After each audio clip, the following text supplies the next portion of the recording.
faisait un moment. Je me sens beaucoup mieux.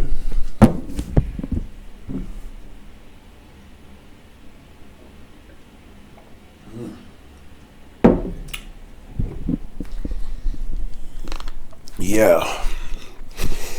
Ça fait un moment que je suis pas très bien. J'étais grippé comme pas possible. Une grippe venue d'enfer. Ou venue de l'enfer, si vous préférez. Je n'avais encore jamais été grippé comme ça. Jamais toute ma vie. Jamais toute ma vie. En fait, je ne pensais pas qu'on pouvait être aussi malade de la grippe. Jamais. J'ai eu peur à un certain moment. Ça faisait vraiment mal. Des maux de tête incroyables. Ouf. Mais ça va beaucoup mieux, merci. Merci pour les messages, merci pour les encouragements. Je pensais aujourd'hui à un truc. Je ne sais pas si ça vous est déjà arrivé. Vous savez, quand on est adolescent, quand on est petit, on passe à travers des moments. On expérimente beaucoup de choses. Pour se développer, on a besoin de connaître son premier amour, on a besoin d'avoir des amis, on a besoin de déception quelquefois pour devenir fort, n'est-ce pas? Je ne sais pas pourquoi ça m'est revenu à l'esprit. Je me souviens à l'école primaire. Il y a une fille qui m'a intéressé à l'époque. On était dans la même classe. Je crois que j'avais 10 ans, ou 11 ans, ou un truc comme ça. Et vous savez tellement que j'avais pas de courage, hein, j'avais pas le, vous savez, ce truc-là qu'on a, quand on devient plus vieux, d'aller parler à la fille, lui dire ce que je ressens. Alors j'ai pris mon courage à la maison, j'ai écrit une lettre. Parce que voilà, je ne pouvais plus garder ça pour moi. J'ai écrit une lettre, salut, j'espère que ça va. Tu sais, je t'aime. Je suis amoureux de toi. Je veux que tu sois ma copine.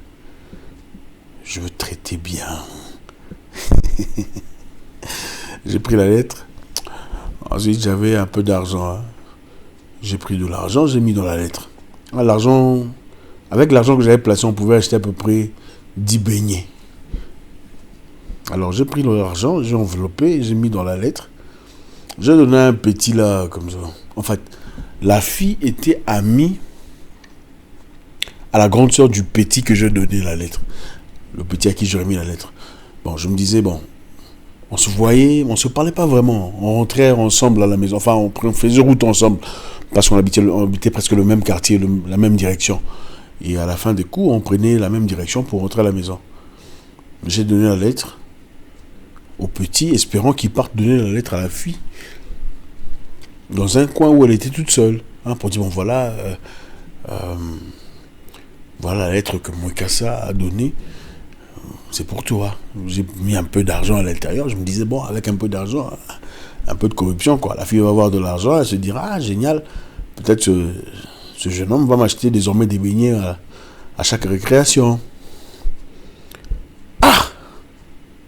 Le petit, au lieu d'attendre pendant que la fille était seule, il a attendu seulement quand tout le monde était là. Donc, il y avait la fille, ses copines, ses amis, ses ennemis. Donc, à la fin des cours, pendant que tout le monde rentrait, il prend la lettre. Prends ta lettre. Moi, quand ça vient de t'envoyer, prends ta lettre. C'est ta lettre d'amour. Prends ta lettre. Mon Dieu.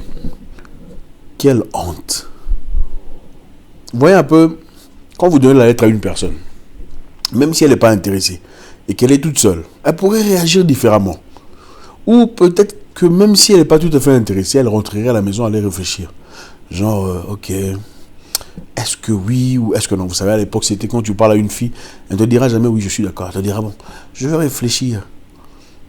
Si elle était toute seule, elle aurait l'opportunité de rentrer à la maison et de réfléchir, de dire, bon, ok, est-ce que je veux lui accorder une chance ou pas? Mais le petit se présente devant tout le monde, donc il n'y a même pas... Il faut décider là. Donc si tu ne dis rien, tout le monde va dire, hey, tu es amoureuse de lui. Tu vois? Aïe, aïe, aïe. La fille m'a insulté. Elle est venue vers moi. Toi, Tu penses que moi je peux t'aimer? Prends ton argent.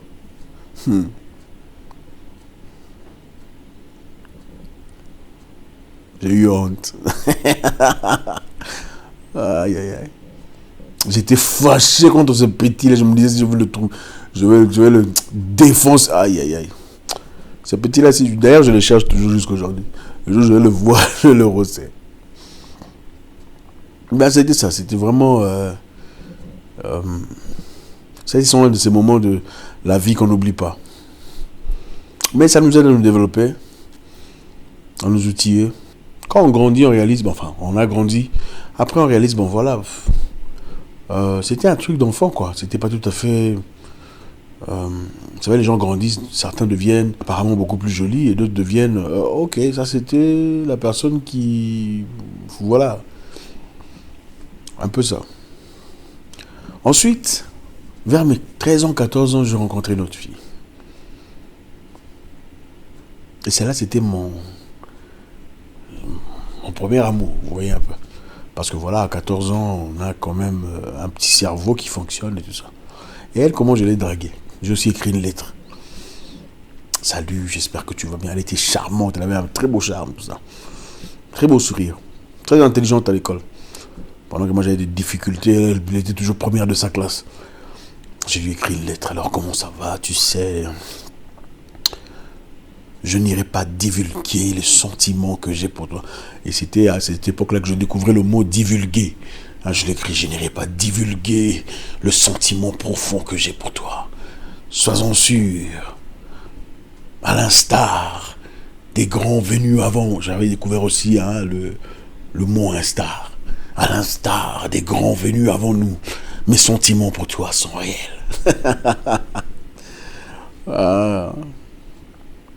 Celle-là m'a dit d'accord. Elle me l'a vraiment dit d'accord. Ok, je suis d'accord. C'était génial. C'était un beau truc. Vous voyez, il avait jamais. C'est bizarre. Il n'y avait jamais eu d'intimité où on s'était jamais même pas fait une bise. Même pas une bise. Mais c'était un amour réel. C'était incroyable. C'était pur. En fait, elle habitait juste en face de chez moi. Donc il y avait juste la route principale qui nous séparait. Et je pouvais être là devant chez moi pendant qu'elle était chez elle. Et on se voyait, on se faisait des signes, des souris et tout. C'était ça la base de l'amour. On était comme ça, on était amoureux comme ça. On se voyait. Mais à un moment donné, elle me disait genre, il faut travailler à l'école, tu vois. Tu étais les gens avec qui j'étudiais dans ma classe, discuter avec elle. Et des fois, pendant que je faisais 30e sur classe, sur 40 élèves, elle était première et deuxième. Et elle était gênée par rapport à ça. Elle essayait de m'encourager, tout ça. Après un moment, elle est partie. Elle est partie dans une autre ville. Elle est partie dans une autre ville sans m'en parler. Genre, tu dors, tu te réveilles le lendemain, on te dit, elle n'est plus là. En fait, il y avait un endroit où on se mettait. À chaque fois, je me mettais devant la porte de chez moi, elle se mettait devant la porte de chez elle, et on pouvait se voir. Et c'était ça la base de notre amour. On pouvait se regarder à distance. Je suis sorti, le lundi, elle n'était pas là. Mardi, elle n'était pas là. Mercredi, alors je commençais à m'inquiéter. Mais qu'est-ce qui se passe? Elle n'était pas là. C'est après qu'on me dit, elle est partie dans une autre ville. What? J'étais blessé, j'ai pleuré. Comment elle peut partir sans dire au revoir? Elle est partie comme ça. Ça m'a laissé... C'est bizarre, hein. Je suis resté avec un...